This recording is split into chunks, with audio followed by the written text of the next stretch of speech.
दोस्तों, Sikhism part 2 के साथ मैं हूं आपकी मेज़बान साइमा मंसूर। तो हम बात कर रहे थे खालसा की। खालसा का मतलब होता है खालिस या प्योर। ये बेसिकली सिखों की एक कम्युनिटी है जिसे गुरु गोबिंद सिंह ने 1699 में क्रिएट किया। हुआ कुछ यूँ था कि गुरु गोबिंद सिंह जी के जो वालिद थे यानी कि गुरुदेव बहादुर जी, उन्हें मुग़लों ने मार दिया, उनका सर कलम कर दिया था। ये वो ज़माना था जब मुसलमान और हिंदू दोनों की तरफ से सिखों पर अटैक हो रहा था। मुग़ल लोगों को मुसलमान करना चाहते थे और इस ज़माने में स्पिरिचुअल लीडर्स थे, उनको परसिक्यूट किया जाता था। दूसरी तरफ हिंदू सिखों को बिदअती समझते थे और उन्हें दीन से खारिज समझते थे। अपने वालिद गुरु तेग बहादुर जी की शहादत के बाद गुरु गोबिंद सिंह ने सिखों को इकट्ठा किया और एक खालसा बनाया। खालसा ने सिखों को एक नई यूनिफाइड आइडेंटिटी दी। सब सिखों ने अपने ज़ात पात को भुलाकर शक्ति और भक्ति के वर्चुअल्स को अपनाया। शक्ति मतलब ताकत, पावरफुलनेस, और भक्ति मतलब डिवोशन।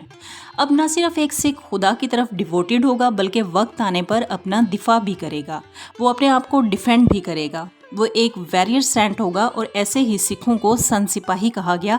संत सिपाहियों का मकसद था मुआशरे के अंदर जस्टिस कायम करना, कि जो लोग गरीब हैं, मिस्कीन हैं और वीक हैं, उनके हकूक़ को प्रोटेक्ट करना। खालसा एक कास्टलेस फैमिली बनी जिसमें मर्दों ने अपने सरनेम्स को भुलाकर एक नया सरनेम अपनाया जिसे सिंह कहा गया।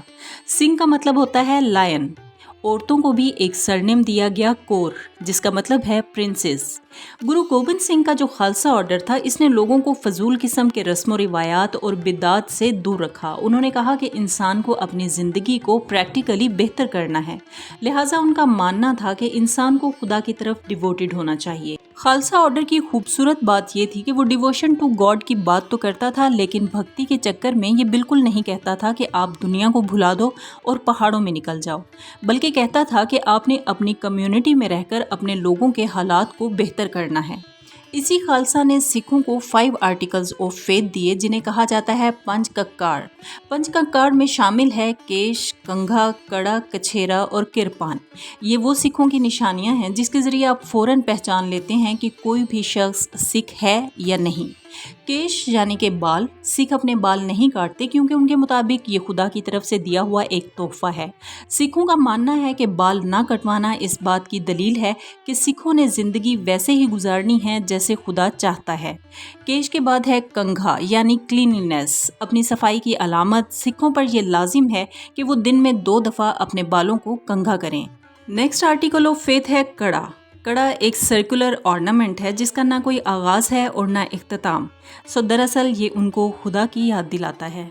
चौथा आर्टिकल है कछेरा, जो बेसिकली अंडरगारमेंट है, जो उन्हें पंच और के आर्टिकल काम यानी सेक्सुअल डिज़ायर या लस्ट से बचने की अलामत को ज़हन नशीन कराता है। आखिर में है किरपान, जो सिखिज़्म का वैरियर एस्पेक्ट है। ये करेज और डिग्निटी का सिंबल है और ये सिखों को याद दिलाता है कि जब भी उनके फेथ पर अटैक हुआ, किसी ने भी मजलूम पर जुल्म किया तो उन्होंने उसका दिफा करना है। दिलचस्प बात यह है कि सिखों की जो पहचान है यानी उनकी टर्बन या पगड़ी, ये उनके 5 आर्टिकल ऑफ फेथ्स में शामिल नहीं है।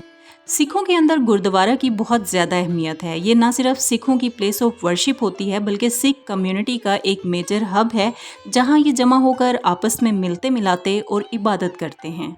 सिखों का सबसे मशहूर गुरुद्वारा गोल्डन टेम्पल है जो कि इंडिया के शहर अमृतसर में मौजूद है। इस गुरुद्वारे के अंदर भी सिखों का बिलीफ सिस्टम साफ साफ नज़र आता है। गुरु अर्जन देव जी ने मियाँ मीर, जो कि मुसलमान थे, उनको इनवाइट किया था इस गुरुद्वारे की बुनियाद रखने के लिए।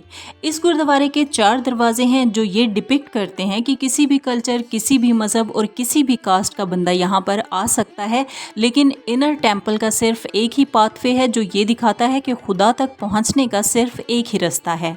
वाहे गुरु जी का खालसा, वाहे गुरु जी की फतह। आपने अक्सर सिखों को ये सैल्यूटेशन कहते हुए सुना होगा, लेकिन आखिर इसका मतलब क्या है?